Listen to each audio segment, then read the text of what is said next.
Hello everybody, welcome to my YouTube channel life science class Bangla. আজকের পর্ব থেকে upper primary interview preparation 2021-এর যে টপিকটি নিয়ে আলোচনা হবে সেটি হলো সাবজেক্ট, অর্থাৎ বিষয়ভিত্তিক আলোচনা। বিষয়টি হলো লাইফ সায়েন্স বা জীবন বিজ্ঞান। আমি প্রথমেই বলেছিলাম যেহেতু আমার সাবজেক্ট বায়ো সায়েন্স, ওই জন্য আপার প্রাইমারি ইন্টারভিউ প্রিপারেশন 2021 বা আপার প্রাইমারি ইন্টারভিউতে বায়ো সায়েন্স বা লাইফ সায়েন্স থেকে যে ধরনের প্রশ্নগুলি আসবে বা আসতে পারে সেই ধরনের প্রশ্নগুলি আমি আলোচনা করব। সেই আলোচনা পর্বটি কিন্তু আজকে শুরু হচ্ছে। গত পর্বে চাইল্ড ডেভেলপমেন্ট অ্যান্ড পেডাগজি নিয়ে আলোচনা শুরু হয়েছিল, যার লিঙ্কটি ডেসক্রিপশন বক্সে এবং আই বাটনে দেয়া আছে, দেখে নেবেন। তো আজকের পর্ব থেকে আমাদের বিষয়ভিত্তিক আলোচনা শুরু হচ্ছে। তার জন্য অবশ্যই ভিডিওটি পুরোটা দেখতে হবে এবং ভিডিওগুলি দেখতে হবে। ভিডিওটিতে লাইক করবেন, যারা চ্যানেলটি এখনো সাবস্ক্রাইব করেননি চ্যানেলটি সাবস্ক্রাইব করে নোটিফিকেশন বেলটি প্রেস করবেন। তাহলে চলুন আজকের ক্লাসটি শুরু করা যাক। তাহলে বিষয়টি হলো লাইফ সায়েন্স বা জীবন বিজ্ঞান। প্রথমেই যে বেসিক পার্টটাতে আমরা আসবো, আমরা জানি আপার প্রাইমারি লেভেলটা হলো 5 to 8, অর্থাৎ পঞ্চম শ্রেণী থেকে অষ্টম শ্রেণী। এই পঞ্চম শ্রেণী থেকে অষ্টম শ্রেণী পর্যন্ত কিন্তু কোনো জীবন বিজ্ঞান বলে সাবজেক্ট নেই বা ভৌত বিজ্ঞান বলেও সাবজেক্ট নেই। এখানে যে সাবজেক্টটি আছে সেটি হলো পরিবেশ এবং বিজ্ঞান, যার মধ্যে ভৌত বিজ্ঞান অর্থাৎ ফিজিক্যাল সায়েন্স এবং জীবন বিজ্ঞান অর্থাৎ লাইফ সায়েন্স দুটি একত্রিত হয়ে আছে। তাহলে এই যে 5 to 8 এর সিলেবাসটি আছে পরিবেশ এবং বিজ্ঞান, সর্বপ্রথম কিন্তু সেই 5 to 8 এর পরিবেশ ও বিজ্ঞানের সিলেবাসটি আমাদের ভালোভাবে জানতে হবে। প্রত্যেকটি ক্লাসে কি কি টপিক আছে এগুলি অবশ্যই কিন্তু আমাদের ভালোভাবে জানতে হবে।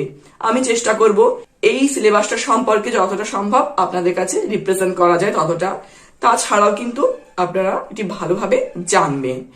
এর পাশাপাশি যেটি জানতে হবে সেই টপিকগুলি থেকে কি ধরনের প্রশ্ন আসতে পারে।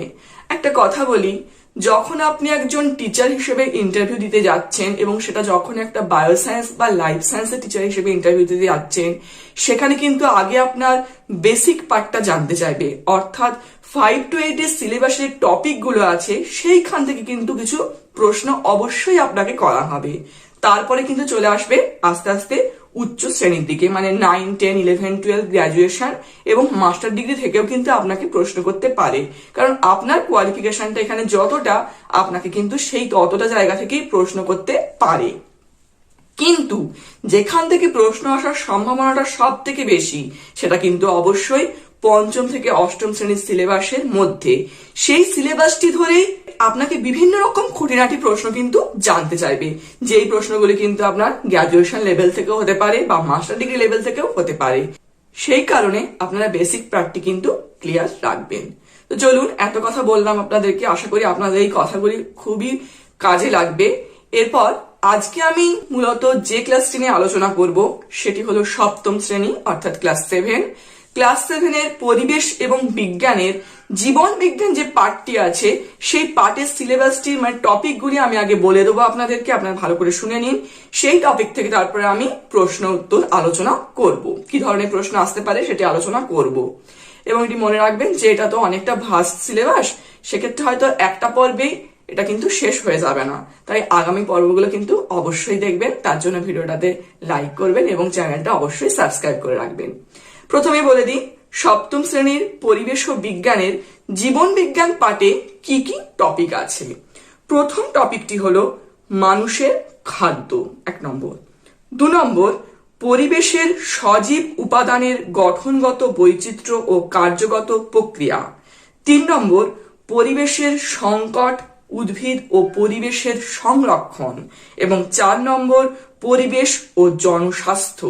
এখানে আমি মূলত 4টি টপিকের কথা বললাম। এই 4টি টপিকই কিন্তু পরিবেশ ও বিজ্ঞানের জীবন বিজ্ঞানের যে পার্টটা তার অংশ। বাকি যে পার্টগুলি আছে সেগুলি কিন্তু ভৌত বিজ্ঞান বা ফিজিক্যাল সায়েন্সের অংশ। তাহলে এখানে প্রথমেই যে বলছে মানুষের খাদ্য, ফার্স্ট টপিকটা হচ্ছে মানুষের খাদ্য। এই মানুষের খাদ্য টপিক থেকে আপনাদেরকে ইন্টারভিউ বোর্ডে কিরকম প্রশ্ন জিজ্ঞাসা করতে পারে সেটি আমি আলোচনা করব। মূলত মানুষের খাদ্যের মধ্যে আমি যেটি আজকে আলোচনা করব সেটি হলো ভিটামিন। ভিটামিন থেকে যে প্রশ্নগুলি আসে সেইগুলি, তার সঙ্গে সঙ্গে কার্বোহাইড্রেট, প্রোটিন, ফ্যাট, লিপিড থেকেও যে প্রশ্নগুলি আসে সেগুলি আলোচনা করব। প্রথমেই ভিটামিন থেকে আপনাকে যে প্রশ্নটি করতে পারে সেটি হলো তেলে দ্রবণীয় ভিটামিন এবং জলে দ্রবণীয় ভিটামিনের নাম বলুন। তেলে দ্রবণীয় ভিটামিন হলো ভিটামিন এ, ডি, ই, কে এবং জলে দ্রবণীয় ভিটামিন হলো ভিটামিন বি কমপ্লেক্স, সি এবং ভিটামিন বি। তাহলে এটি মনে রাখবেন। এরপর যে প্রশ্নগুলি আসতে পারে ভিটামিন থেকে সেটি হলো ভিটামিন এর রাসায়নিক নাম, মানে প্রত্যেকটা ভিটামিনের রাসায়নিক নাম। ভিটামিন এর রাসায়নিক নাম হলো রেটিনল, ভিটামিন ডির রাসায়নিক নাম হলো ক্যালসিফেরল, ভিটামিন ই এর রাসায়নিক নাম হলো টোকোফেরল এবং ভিটামিন কে এর রাসায়নিক নাম হলো ফাইলোকুইনন বা ন্যাপথোকুইনন।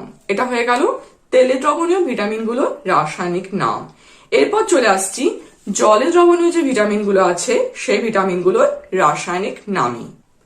ভিটামিন বি1, প্রথমেই বলি ভিটামিন বি কমপ্লেক্সের মধ্যে ভিটামিন বি1, বি3, বি5, বি12 আমরা জানি এই ভিটামিনগুলো সব আছে। সেই প্রত্যেকটা ভিটামিনের রাসায়নিক নাম কিন্তু খুব ভালোভাবে মনে রাখবেন। বি1 এর রাসায়নিক নাম কি? থায়ামিন। বি2 এর রাইবোফ্লাভিন, বি3 এর নিয়াসিন, বি5 এর প্যান্টোথেনিক অ্যাসিড। আর কি ভিটামিন আছে? বি6 এর পাইরিডিঅক্সিন, বি12 এর সায়ানোকোবালামিন এবং ভিটামিন সি এর রাসায়নিক নাম হলো অ্যাসকর্বিক অ্যাসিড। তাহলে এই ভিটামিনগুলো আমরা ছোট থেকেই পড়ে এসেছি, এর প্রত্যেকটি রাসায়নিক নাম কিন্তু খুব ভালোভাবে মনে রাখতে হবে। আরেকটি ভিটামিন আছে ভিটামিন পি, এটি মনে রাখবেন। ভিটামিন পি এর রাসায়নিক নাম সাইট্রিন। এরপর যে প্রশ্নটি আসবে সেই প্রশ্নটি হলো এই ভিটামিনগুলির অভাবে কি ধরনের রোগ হয়।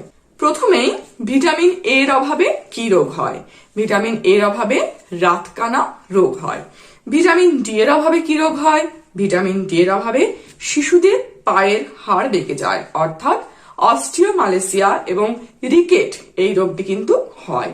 ভিটামিন সি এর অভাবে কি হয়? ভিটামিন সি এর অভাবে স্কারপি রোগ হয়, দাঁতের গোড়া থেকে রক্ত পড়ে যে রোগটিতে, সেটি ভিটামিন সি এর অভাবে হয়। ভিটামিন ই এর অভাবে বন্ধ্যাত্ব রোগ হয়। ভিটামিন কে এর অভাবে রক্ততঞ্চন ব্যাহত হয়, অর্থাৎ রক্তে যে প্রথ্বম্বিন থাকে সেই উৎপাদনটি ব্যাহত হয়। আর কি ভিটামিন বাকি থাকলো?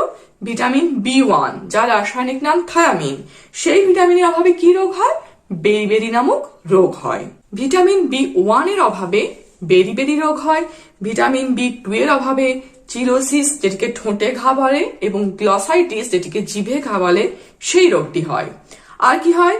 ভিটামিন বি3 তো বলেইছি, বি3 এর অভাবে পেরেগ্রা রোগ হয়। আর কি?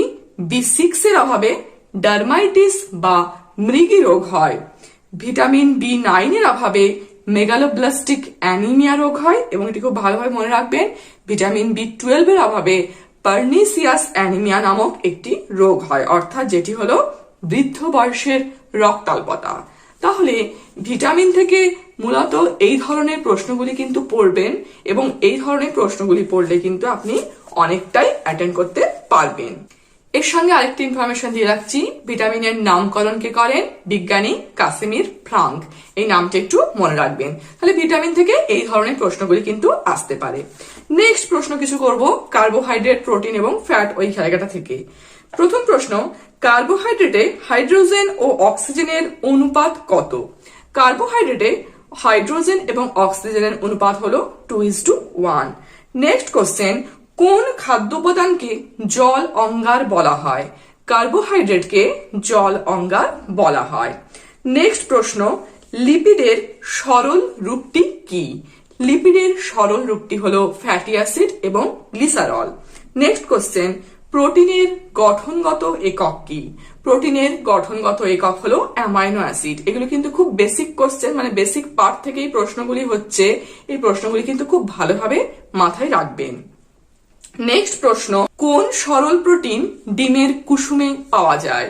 গ্লোবিউলিন নামক প্রোটিন ডিমের কুসুমে পাওয়া যায়।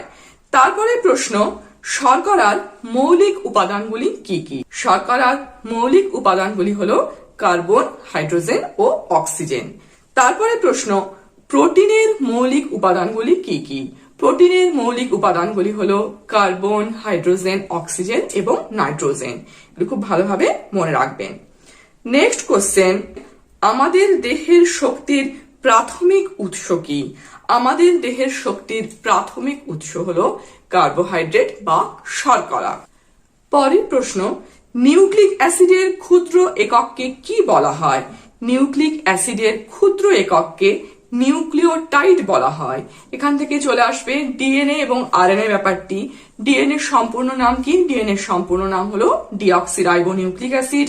আরএনএ সম্পূর্ণ নাম কি? আরএনএ সম্পূর্ণ নাম রাইবোনিউক্লিক অ্যাসিড।